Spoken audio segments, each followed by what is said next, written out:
I'm going to say this a bunch, but investors are people. They are social, they have relationships. Your primary goal should not be to get their money.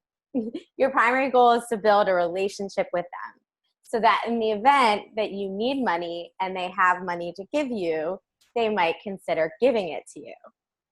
But like, why not just go for the jugular, right? Like, why not just go, you're an investor, I need your money. One, investors are not gamblers. And two, they're not fairy godmothers to make all the pain of entrepreneurship go away. So most entrepreneurs come to me and they say that their number one goal right now is to raise money.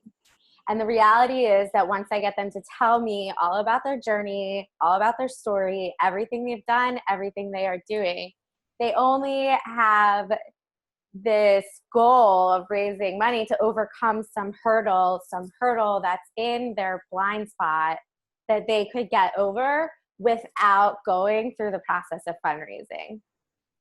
When you start talking to investors, those blind spots will start to become painfully obvious. And you'll find yourself coming back to square one, examining all the details.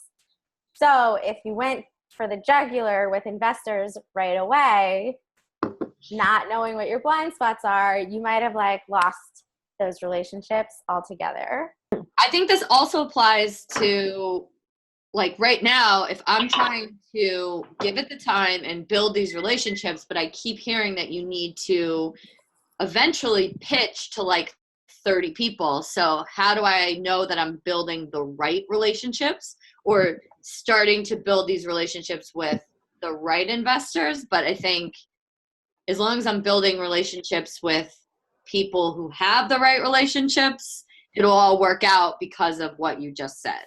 Exactly. So I'll talk about like going in for the kill and going for the jugular, like getting obsessed with building the right relationships with the right person, with the right investor that's going to invest in you is narrow-minded. It might be really time efficient, but you're going to miss out on a lot of other opportunities that your network has to offer you. So I'm wondering, given in San Francisco, like there are a lot of people who will have kind of conversations with you, who are investors.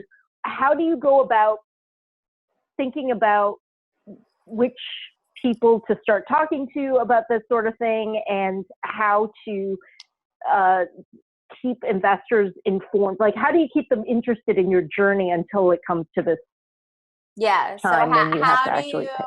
The one question was like, how do you figure out who to start with and who to talk to? And then the other is like, how do you stay top of mind?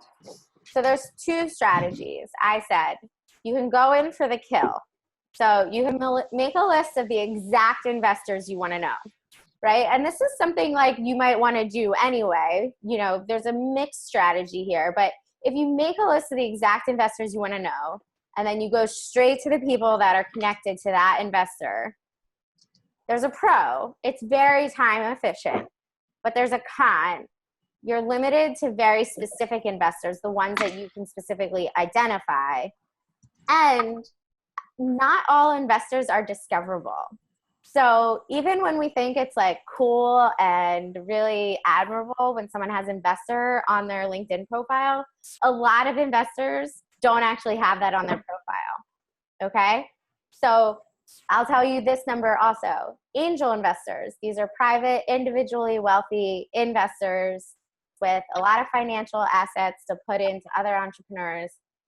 Only 5% of them are in angel groups. That means 95% of angel investment dollars come from rich people that are not in groups. You have to find them, right? So that's why we explore for hidden gems.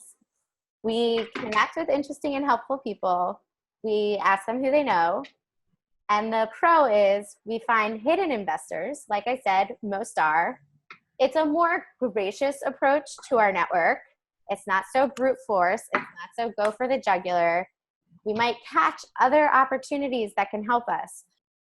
The con is it is more time intensive, right?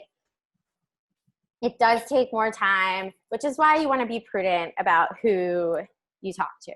So I did create this fun little diagram. Potential investors, so say you've identified them. If you go in for the kill, you might get a very specific slice. But if you explore the hidden gems, you might also find users, customers, partners, advisors, and other people, other resources. Remember, our network is a resource to help lift your startup up. You want to figure out who are the helpful people. The helpful people introduce you. So helpful people might be the same industry. They might also be entrepreneurs. They're just generally well connected. They have some skill set that you'd like to learn from. They can introduce you to all the other people. And if they're just not helpful right now, don't bother with them, right? Just don't bother with them. You can reach out to them later for some other reason, right? So you want to like figure out who's helpful and not helpful, and so that you can maximize the amount of opportunities.